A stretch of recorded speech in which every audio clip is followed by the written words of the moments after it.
is the intent? What was the intent? That's the question the founder of the Marijuana Industry Trade Association, Dimitri Downing, has regarding Arizona's social equity licenses. So the problem is, what is social equity? What is social equity licensing, and how should it look?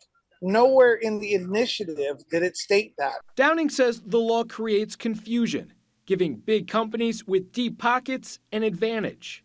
Mint Cannabis has several of the social equity licenses, including ones located in El Mirage off Dysart Road for now. That dispensary group operated within the rules at every move, and therein lies the problem. In a statement to Arizona's Family, the co-founder of Mint Cannabis said in part, quote, "We hold ourselves to high standards and take great pride in operating our business ethically, honestly, and efficiently. Mint Cannabis is in full compliance with regulatory guidelines, including the stringent policies established and enforced by the town of El Mirage and the Arizona Department of Health Services.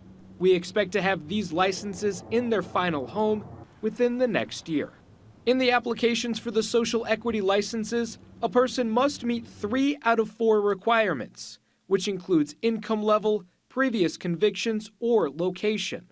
But Downing says in the end, big businesses are able to buy out the social equity licenses already granted to smaller companies with big financial offers. 26 are just a joke.